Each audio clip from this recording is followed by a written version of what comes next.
हवेली की दीवारें तेजी से जल रही थीं। धुआं हर कोने में फैल चुका था। देवांश ने आखिरी मंत्र पढ़ते हुए अपनी आंखें बंद कर लीं। ईशान की चीख हवेली के हर ईंट में गूंज रही थी। नहीं, अभी नहीं। उसकी आवाज हवा में फूट रही थी। और फिर जैसे उसका शरीर राख में बदल गया और हवा में बिखर गया। देवांश का दिल तेजी से धड़क रहा था। उसने मंत्र जारी रखा, पर हवेली का माहौल डरावना और असहनीय हो गया था। हर कोने से अजीब आवाजें आ रही थीं, हंसी, चीख और धीमे फुसफुसाहट। ईशान के गायब होने के बाद देवांश अकेला रह गया। उसके चारों ओर की दीवारें जैसे सांस ले रही थीं। धुंधली रोशनी में दीवारों पर छायाएं हिल रही थीं। देवांश ने खुद से कहा, ईशान, तुमने मुझे छोड़ दिया या मैं ही तुम्हें खो चुका हूं।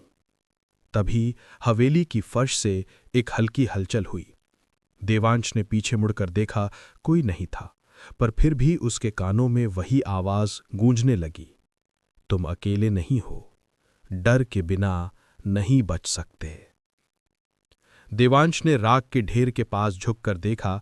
ईशान की राख हवा में उड़ रही थी, पर बीच बीच में राख के बीच एक चमक दिखाई दी, एक छोटा सा प्राचीन अमूल्य तावीज।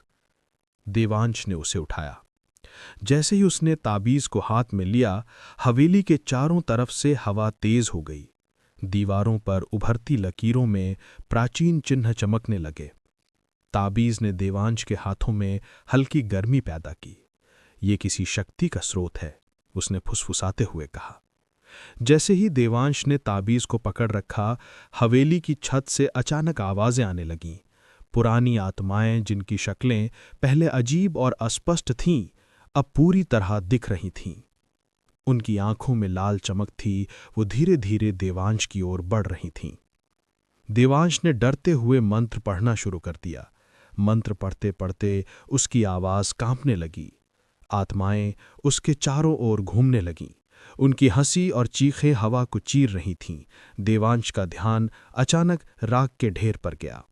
राख की परत से ईशान की झलक दिखाई दी, जैसे उसकी आत्मा अब भी वहां मौजूद थी। ईशान ने धीरे धीरे कहा, देवांश, मुझे माफ करना, मैंने तुम्हें अकेला छोड़ रहा हूं। देवांश ने हिम्मत जुटाई और कहा, ईशान, अगर तुम सच में यहां हो तो मेरी मदद करो, हमें दोनों को सुरक्षित बाहर निकलना है। ईशान की परछाई ने धीरे धीरे ताबीज की चमक को और मजबूत कर दिया। हवेली की आत्माएं झटके में पीछे हट गईं। देवांश ने डायरी खोली और अंतिम पन्नों पर देखा। अंतिम मंत्र यही है, पर इसे पूरा करने के लिए मुझे अपनी सारी हिम्मत और विश्वास दिखाना होगा। हवेली की दीवारों ने जैसे उसे चुनौती दी। फर्श हिलने लगा, छत से धूल और मलबा गिरने लगा। देवांश ने ताबीज को ऊपर उठाया और मंत्र पढ़ना जारी रखा। अरे छोड़ दो मुझे, छोड़ दो मुझे, आत्माएं चीखती रहीं। उनकी आवाजें तेज होती जा रही थीं। देवांश की सांसें तेज हो गईं, हाथ कांप रहे थे, पर उसने पढ़ना नहीं छोड़ा। जैसे ही अंतिम शब्द उच्चारित हुए, ताबीज की रोशनी इतनी तेज हो गई कि हवेली के अंधेरे को चीर दिया। आत्माएं चीखती हुई हवा में गायब हो गईं। देवांश गिर पड़ा, पर उसने महसूस किया कि हवेली का भय कम हो गया है। देवांश ने धीरे धीरे अपनी आंखें खोली। बाहर की ठंडी हवा ने उसकी ठंडी त्वचा को छू लिया। वो बाहर खड़ा था। हवेली की दीवारें अब शांत और अंधेरे में धुंधली दिख रही थीं। ताबीज अब उसके हाथ में सुरक्षित था और ईशान की परछाई हल्की रोशनी में मंद मुस्कुरा रही थी। हमने बच गए, पर क्या सच में खतरा खत्म हो गया? देवांश ने खुद से कहा। जैसे ही देवांश पीछे मुड़ा, हवेली की खिड़की से हल्की रोशनी चमकी। फुसफुसाहट गूंजी, कहानी अभी खत्म नहीं हुई और अगली रात डर तुम्हारे पीछे आएगा। देवांश ने ताबीज को मजबूत पकड़ लिया। वो जानता था, ये सिर्फ शुरुआत है।